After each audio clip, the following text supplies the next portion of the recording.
What trait in a person you find creepy? People who stand too close to you when they are talking. Fair enough if it's a loud setting, but if it's just the two of you and the other person is standing right up close, it's super creepy emo. I have a really good memory and it creeps people out.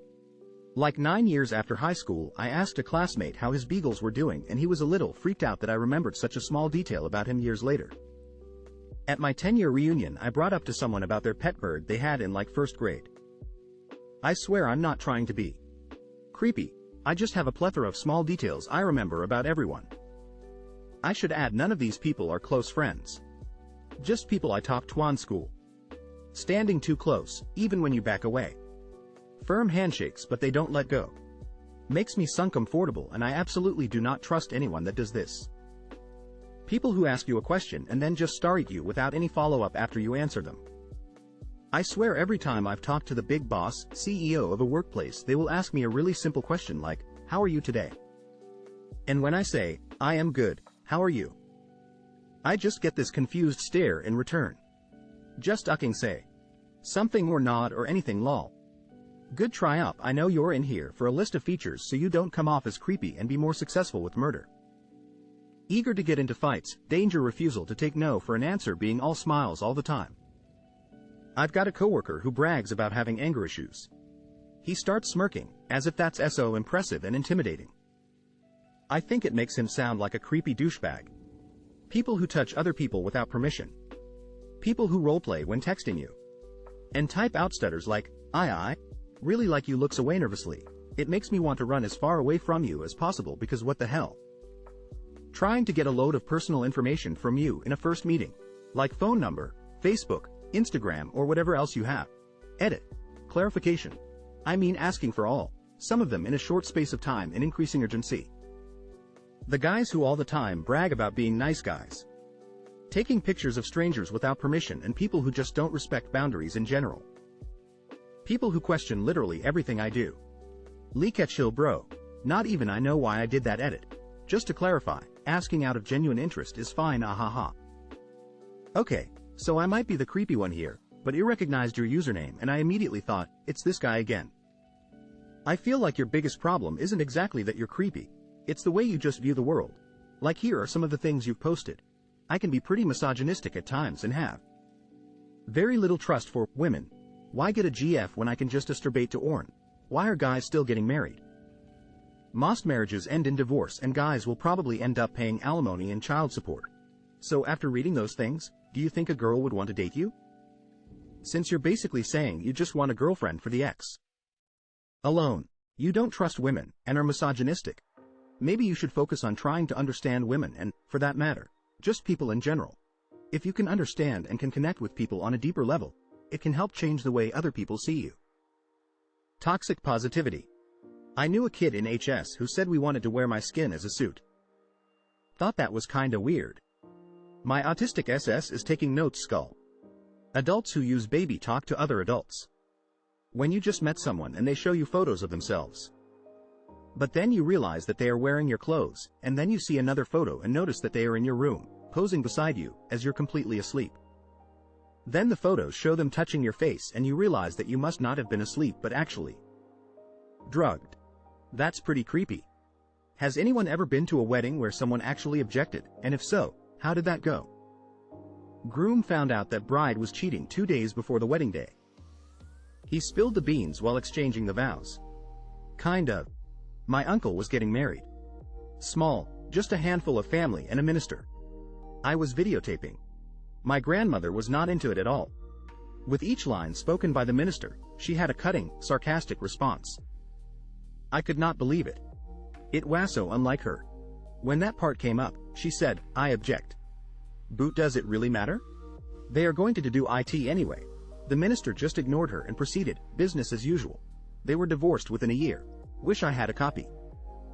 A friend of mine has a band that plays lots of weddings and other parties. They were hired for a birthday party that turned out to be a surprise wedding. The guy surprised his GF with a proposal and wanted to have a wedding ceremony then and there. She said no and left. I was at one where the groom thanked the bride's ex for dying as his loss was my gain. Didn't help the sons of his bride and ex were in attendance. One of my cousins is married to literally one of the kindest and coolest dudes I have ever met. Before the wedding, her little sister was saying how she's marrying my best friend. At the wedding, when the priest dude asks if anyone objects, the room is dead quiet and all you hear is a little girlish whisper, "I do." It was honestly really adorable and we all laughed, and my cousin husband and her little sister are still best friends. I had a friend who was a minister, and the subject came up if he asked the question during ceremony she officiated. He laughed and said no way.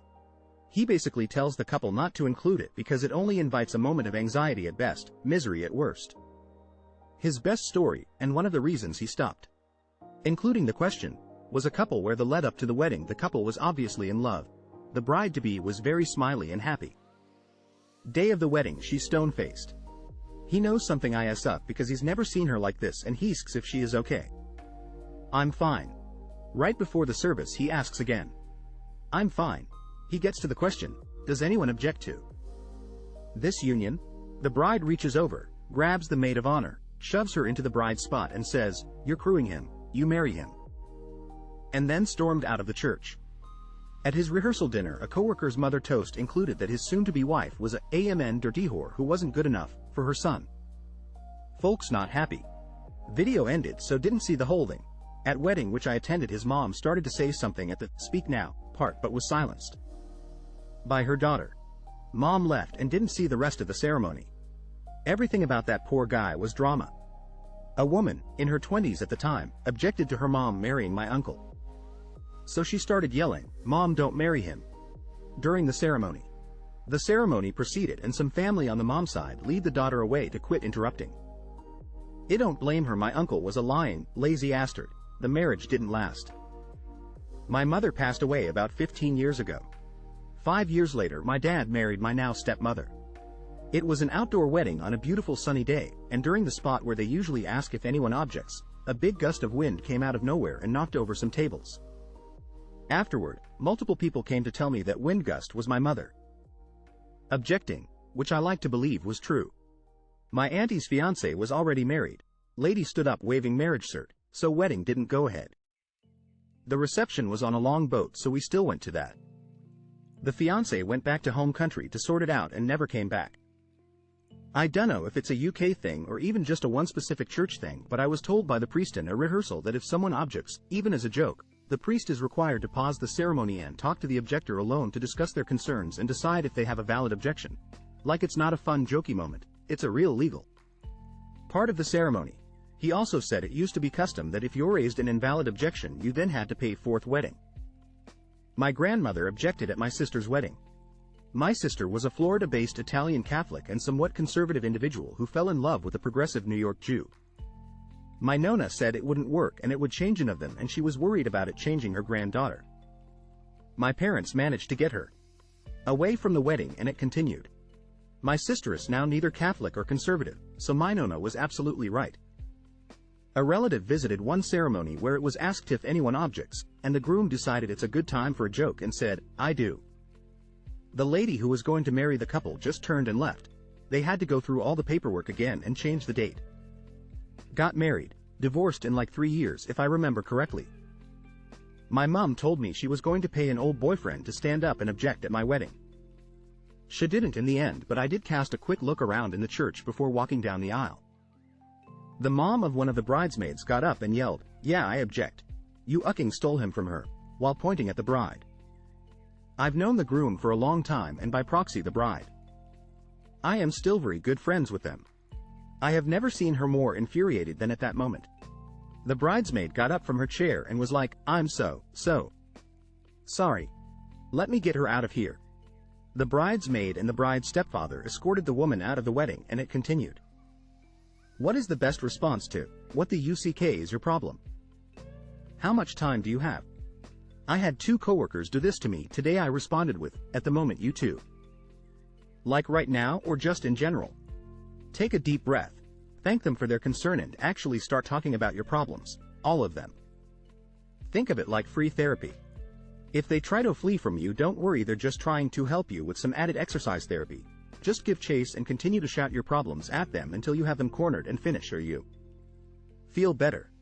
Thank them again and go about your day as the happier, less burdened individual. I have neither the time nor the crayons to explain this to you.